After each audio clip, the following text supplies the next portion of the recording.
너무나 어려운 일, 이런 제목으로 말씀을 증거하겠습니다. 세상 일이 다 어렵지만 성전 건축하는 일들 이 어렵지 않지 않습니다.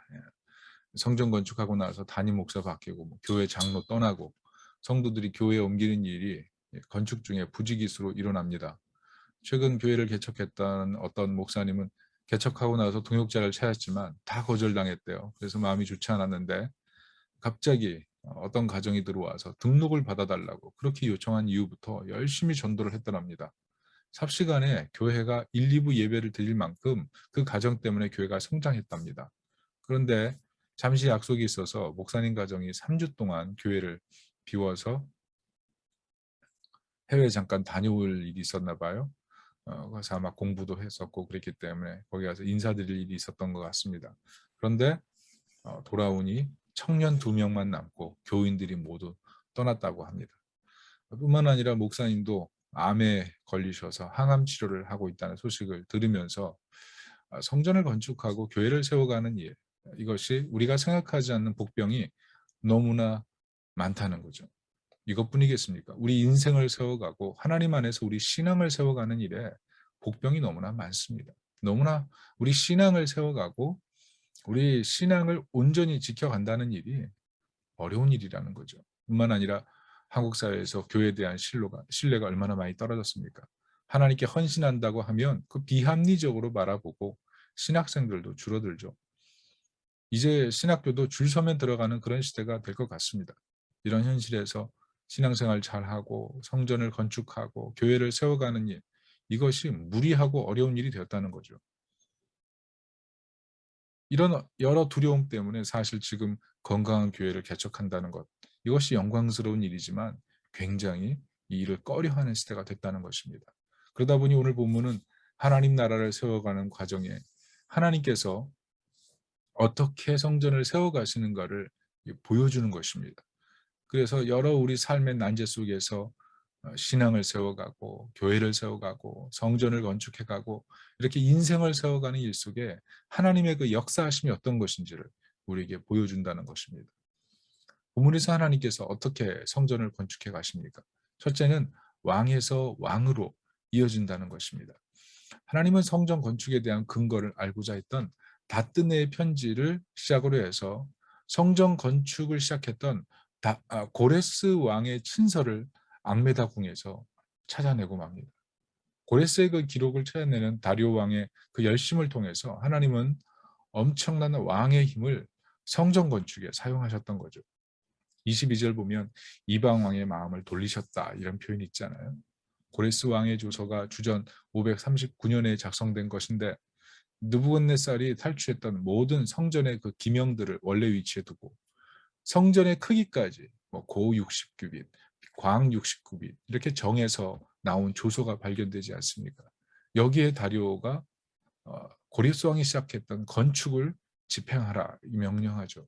강 건너편 거둔 세금 중에서 경비를 끊임없이 제공하고 재물도 제공하고 그 성전을 세워서 왕좌를 위해 기도하게 하고 만약 반대하는 자가 있거든 제거하라. 그 집을 거름더미가 되게 하라. 히브리 말로 보니까 그게 똥거름입니다. 똥거름. 쓰레기 산이라는 뜻이에요. 완전 그 집안을 폐허가 되게 하라. 이렇게 엄명을 내린 거죠. 15절 보면 왕의 마음이 돌이켜져서 아더랄 3일에 일이 끝났다. 이런 얘기를 합니다.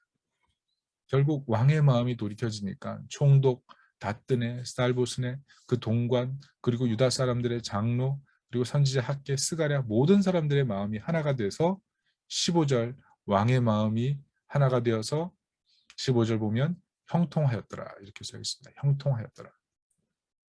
성전 건축에 있어서 가장 주축이 되는 인물들의 마음이 다 하나로 뭉쳐진 거죠. 사람들의 마음에 그렇게 감동을 주신 겁니다. 하나님께서 사람을 사용하실 때 하는 일이 바로 이렇습니다. 힘을 가진 이부터 마음을 모을 수 있는 유력한 이들의 마음까지 하나로 마음을 통일시켜서 하나님의 손길 속에 두시는 겁니다. 그래서 형통입니다. 형통. 결국 형통이라는 게 무엇입니까? 하나님 마음에 사람의 마음이 합하는 것입니다. 그것이 형통입니다. 내가 형통한 것이 형통이 아니라 하나님 마음에 내 마음이 합한 것, 그게 형통이라는 거죠. 그러므로 우리가 늘 이 마음이 있어야 됩니다. 우리가 왕 같은 제사장이기 때문에 하나님의 일들을 할 때 항상 왕의 마음에서 왕의 마음으로 이어지는 거예요. 하나님의 왕 되신 마음, 우리를 왕으로 부르신 하나님의 그 은혜를 생각하면서 왕 같은 제사장으로서 마음을 합하는 거예요. 내가 이래봬도 누군데 라는 그런 마음이 아니라 성령에 이끌리고 늘 하나님 마음에 합한 삶을 살려고 삶 속에 말씀 생활, 기도 생활하면서 주님께 나아가는 그런 삶이 필요하다는 거죠. 여러분 식사하고 소화가 안 되는 것만큼 힘든 일이 어디 있습니까? 신앙생활도 하나님의 뜻이 내 안에서 계속 소화가 잘 되어야 돼요. 영적인 생활을 규칙적으로 하면서 소화시켜야 하나님 마음에 합한 생활이 되는 거죠. 노만 빈센트 필 박사님이 장개석 대만 총통을 예전에 만났다고 합니다. 옛날 얘기죠. 그런데 장개석 총통이 중국에서 뭐 모든 보물을 챙겨갖고 도망와서 대만의 정부를 세웠는데 얼마나 뭐 고생이 많을까 이런 생각하고 만났더니 장개석 총통의 얼굴이 너무나 젊더라는 거예요. 너무나 빛이 나더라는 거예요. 그래서 이유를 물어보니까 하루에 3번씩 정기적으로 하나님 앞에 나가 기도하고 그 짐을 맡기고 있다는 거죠. 그러니까 마음이 평안하고 즐겁더라는 거죠. 결국 하나님 마음에 사람의 마음이 연결되는 거예요. 그러니까 우리 인생을 세워갈 때 왕의 마음에서 우리를 왕으로 부르시는 그 하나님의 마음에 연결이 될 때 우리는 어떤 일도 사실 잘 감당할 수가 있는 거죠. 성전을 짓고 나서 지을 때 중단되고 나서 사람들이 생각했던 일은 포기하자 이런 생각 아니었겠습니까? 그런데 하나님 마음에 합해지니까 놀라운 결과가 일어난 거예요. 다리오 왕 2년에 재건해서 6년에 완성, 5년 만에 완공을 한 거죠. 하나님 마음에 합하니까 사실 그 당시에 무슨 재료가 많았겠습니까? 뭐 사람이 많았겠습니까? 뭐 재료가 들어온다 한들 그것을 어떻게 잘 옮길 수 있겠습니까? 그런데 하나님 마음에 합하니까 그것을 아름답게 짧은 시간 안에 잘 마무리해서 성공적으로 일으켜 세웠다는 것입니다. 여러분 하나님 마음에 우리 마음이 합한 것이 그것이 형통이고 우리가 하나님 마음에 합할 때 모든 것이 풀립니다. 하나님 마음에 우리 마음이 연결될 때 가정의 문제, 직장의 문제 모든 것이 풀리게 돼 있습니다. 다시 한번 내 마음이 왕 되신 하나님에게 연결되어 있는가. 로마서 8장 28절에 우리가 알거니와 하나님을 사랑하는 자 곧 그 뜻대로 부르심을 입은 자들에게는 모든 것이 합력하여 선을 이루느니라. 늘 성령 안에서 이 합력의 마음을 놓고 기도하면서 굳건히 서 있기를 예수님의 이름으로 축복합니다.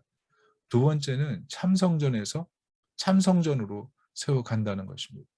성전은 하나님의 임재를 상징하죠. 이스라엘의 문제는 하나님의 임재를 잃어버리고 성전만 사랑했던 것입니다. 하나님의 임재를 사모했을 때 그러나 다시 성전을 세울 수 있었죠. 그러므로 하나님의 성전은 하나님의 임재를 사모하는 것이 성전 건축의 가장 중요한 요소입니다. 임재가 나타나면 성전은 참 성전이 되고 사람들이 살아나고 하나님의 영광이 임하는 것입니다. 그 결정적인 사건이 학계 스가랴의 말씀 선포 아니었습니까? 그 말씀이 선포되자 15년 이상 중단되었던 이 성전 건축이 다시 왕의 허락도 없이 시작되어 버렸잖아요. 목숨을 걸고 시작하잖아요. 하나님의 임재가 있으니까 모든 장애물들을 뛰어넘다는 것입니다. 자기 집만 세우려고 했던 사람들이 생각이 바뀌어서 하나님의 나라와 하나님의 영광을 향한 마음에 인생을 걸기 시작했던 거죠. 하나님의 임재가 그렇게 중요합니다. 우리 신앙을 건강하게 만들고요. 결국 놀라운 영향력을 만드는 거죠. A.W. 토우저가 내 주변의 사람들이 왜 예수님 믿지 못하는가? 결국 내 얼굴에 그리스도의 영광의 빛이 있지 못할 때다. 이런 얘기를 했습니다. 결국 돌아보면 우리 삶에 장애물이 많으니까 너무 근심하고 살아가는 거죠. 그러나 그때 하나님의 지혜는 하나님의 임재 속에 우리가 들어가는 것입니다. 하나님의 임재. 우리는 늘 문제 해결만 구하잖아요. 그런데 그때 하나님 말씀하옵소서. 주의 종이 듣겠습니다. 주의 종에게 하신 말씀이 무엇입니까? 들으려고 하는 마음. 하나님의 임재를 사모하는 마음. 그 마음이 필요하다는 것입니다. 오늘 17절에 보니까 성전 봉헌식을 할 때라고 써 있는데 이 봉헌식이 히브리어로 한욱합니다. 주전 2세기에 셀루커스 왕조에서 안티오쿠스 에피파네스라는 왕이 있었는데 이 왕이 예루살렘 성전을 빼앗은 뒤에 안식일을 더럽히고 우상 제물을 바친 뒤에 성전에다가 돼지 피를 다 채워버렸습니다. 유대인들이 많이 분노하는 거예요. 분노. 하나님의 영광을 훼손했다라는 이 분노의 마음이 생겨서 결국 혁명이 일어났는데 그것을 마카비 혁명이라고 합니다. 그래서 이 마카비 혁명이 일어나서 다시 성전을 수복했는데 그날 하나님 앞에 예배드린 날을 기념해서 수전절이라고 하고 그 날을 하누카라고 불렀습니다. 하누카. 요한복음 10장에 하누카가 나오는데요. 이 하누카란 말이 봉헌식. 이 봉헌식이란 말은 빼앗겼던 성전을 되찾았다. 이런 말인 것입니다. 그게 하누카예요. 이 사람들의 마음은 다시는 성전을 빼앗기지 않겠습니다. 내가 다시는 하나님의 임재를 빼앗기지 않겠습니다. 잃어버리지 않겠습니다. 그 마음의 고백이 봉헌식이었다는 거죠. 21절 보시면 사로잡혔다가 돌아온 이스라엘 자손과 자기 땅에 사는 이방 사람의 더러운 것으로부터 스스로를 구별한 모든 이스라엘 사람들에게 속하여 이스라엘의 하나님 여호와를 찾는 자들이 다 먹고 이렇게 기록되어 있습니다. 여기서 핵심이 무엇입니까? 하나님께 마음을 돌이켰던 그들이 했던 일, 스스로를 구별하고 하나님을 찾았다. 하나님의 임재가 있는 성전을 향해서 그들의 마음이 온전히 돌이켜졌다는 거죠. 여러분, 하나님의 임재가 강력한 성도의 힘입니다. 하나님의 임재를 사모하는 마음이 회복될 때 사실은 우리가 고민하는 문제들이 해결될 줄 믿습니다. 시편 51편 17절에 하나님의 구하는 제사는 상한 심령이라 하나님이여 사하고 통회하는 심령을 멸시치 아니하시리다 그랬습니다. 이사야 55장 7절엔 악인은 그 길을 불의한 자는 그 생각을 버리고 여호와께 돌아오라. 그리하면 그가 긍휼히 여기시리라 이렇게 말씀했어요. 요한일서 1장 19절은 만일 우리가 우리 죄를 자백하면 저는 미쁘시고 의로우사 우리 죄를 사하시며 모든 불의에서 우리를 깨끗하게 하신다 약속하셨습니다. 내 마음대로 살면 반드시 어려움 당하게 되어 있습니다. 그러나 하나님께서 기뻐하시는 마음을 구하며 하나님의 임재를 사모하려 나가면 아무리 마른 마음이라 할지라도 그 마음에 불이 붙을 줄로 믿습니다. 여러분, 우리가 인간적으로 계산해서 안 될 일들 너무나 많습니다. 그러나 그때 하나님의 임재와 하나님의 은혜를 구하며 나아갈 때 하나님께서 영광스럽게 우리 인생을 세워가시고 우리 안에 성전을 세워가시고 하나님의 교회를 세워가십니다. 여러분, 우리가 구해야 될 것은 큰 교회가 아니라 하나님 마음을 시원하게 하는 교회입니다. 큰 교회보다 하나님 나라를 세우는데 힘을 크게 쓸 수 있는 교회가 되어야 됩니다. 큰 성전을 구하는 것이 아니라 참 성전을 세우는 것. 그게 바로 하나님의 임재를 사모하는 진실한 마음에서 시작될 수 있는 것입니다. 하나님의 임재를 사모하는 그 마음 가질 수 있기를 예수님의 이름으로 축복합니다. 마지막 세 번째는 즐거움에서 즐거움으로 풀어주신다는 겁니다. 생각해 보십시오. 성전 짓는 것이 쉽습니까? 지금처럼 뭐 기계가 하지 않잖아요. 사람이 다 하잖아요. 아마 이 성전 세우다가 몸져 눕고 상처 나고 뭐 이렇게 터지고 뭐 다치기도 하고 무려 5년 동안 그 일을 다 했을 겁니다. 특별한 일이 15절 보면 아달월 3일에 끝났어요. 이 양력으로 하면 2월 3일, 2월 3월이에요. 여러분 2월 3월 우리나라 달려보면 춥습니까? 따뜻합니까? 추워요. 특별히 예루살렘 성전은요 해발 800m에 세워져 있습니다. 예루살렘에는요 눈도 내려요. 그리고 이 시기는 이스라엘 우기입니다. 우기. 건축이 쉬운 시기가 아니었어요. 그렇지만 즐거움이 가득해서 환경적 어려움을 다 극복해냈습니다. 그런데 이들의 감정이 무엇인가 하면 그 즐거움이에요. 왜냐하면 과거 예레미야 때 예레미야 선지자가 29장 10절에 보면 70년 동안 바벨론 왕 섬기고 70년 차면 돌아온다고 하셨는데 지금 이들이 들어와서 성전 세우는 게 정확히 72년 만에 새 성전이 완공이 된 거거든요. 말씀대로 모든 것이 풀리니까 어려워도 고생스러워도 즐겁게 감당하는 거예요. 말씀대로 착착착착 돼가니까 새 성전이 세워졌을 때 그래서 그들은 너무나 기쁨으로 봉헌식을 거행했던 거죠. 3장 13절에 보면 백성이 즐거이 부르는 소리와 우는 소리가 가득했죠. 오늘 6장 18절에 보면 즐거이 봉헌하고 22절 즐거움으로 무교조를 지켰다. 성전을 짓게 하실 때 하나님의 사람의 감정을 즐겁게 하십니다. 자원하는 마음으로 뜨겁게 해주시죠. 그 중심에 무엇이냐면 바로 하나님의 은혜를 기억하는 유월절이 있는 것입니다. 유월절이 뭐예요? 구원의 은혜. 애굽에서 구원해 주신 그 은혜를 기념하는 것. 그게 유월절이잖아요. 유월절은요. 레위들이 유월절 양을 잡습니다. 종교 지도자들이 유월절 양을 잡아요. 그리고 이스라엘 백성들은 감격해서 하나님을 기뻐 노래하는 날. 그게 유월절이거든요. 그런데 성전 건축할 때 바로 이 힘이 있었어요. 하나님의 구원에 대한 감격, 돌이켜주신 감격, 이 즐거움이 성전을 세우게 만들었어요. 여러분, 우리가 신앙생활하면서 감격이 얼마나 중요합니까? 이 감격을 우리가 회복할 필요가 있습니다. 제가 옛날 생각해 보면 교회 가서 정말 살았던 것 같아요. 학교 가다가 교회 들리고, 학교 돌아오다가 교회 가서 또 기도하고 돌아가고, 심심하면 교회 가서 찬양하고, 교회 가서 기도하고, 늘 성전 중심이었던 것 같아요. 은혜를 사모하고.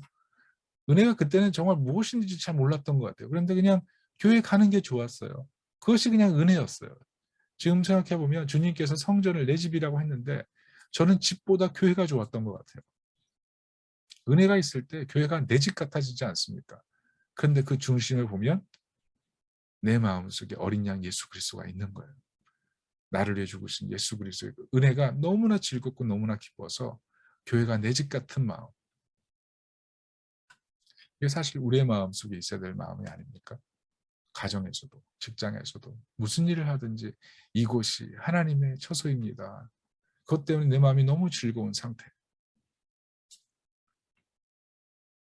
그래서 우리 삶의 매일 중심에 이 유월절이 있어야 돼요. 그 유월절이 있을 때 우리에겐 진정한 즐거움이 생깁니다. 그 즐거움이 있을 때 제 대신 화관을 슬픔 대신 희락을 주시는 그 주님 때문에 소망 때문에 즐거움으로 어려움을 딛고 나가는 거죠. 그래서 이 말씀은 성전 세우고 인생을 세우고 교회를 세워가는 중심 원리를 우리에게 얘기해 줍니다. 우리 죄를 위해 죽으신 예수 그리스도의 그 은혜를 생각하며 즐거워하는 신앙 감격, 그게 중심에 있어야 된다는 거죠. 여러분, 우리 신앙생활이 언제 즐겁습니까? 삶이 언제 행복합니까? 그 중심에 일이 아니라 뭐 해야 될 어떤 것이 아니라 당장 처리해야 될 무엇인가가 아니고 예수님의 그 은혜, 우리를 사랑하신 그 하나님의 사랑, 그게 있으면 우리 마음이 즐거워지는 거죠. 요한복음 10장 9절에 내가 문이니 누구든지 나로 말미암아 들어가면 구원을 얻고 또 들어가며 나오며 꼴을 얻으리라 그랬어요. 우리가 이 은혜의 문을 통과할 때 우리 인생이 즐거움으로 바뀔 줄로 믿습니다. 이 은혜를 사모할 때 우리는 문을 통과하게 되고 들어오며 나오게 되며 하나님의 집을 내 집같이 여기며 하나님의 은혜를 힘입어 내가 있는 곳을 하나님의 성전으로 만들어가며 사람들이 우리를 보면서 그리스도의 빛, 영광의 빛을 보게 될 줄로 믿습니다. 결국 하나님으로 시작해서 하나님에게로 끝나는 성전 건축, 그게 교회를 세우는 방법이고 인생을 세워가는 방법인 것입니다.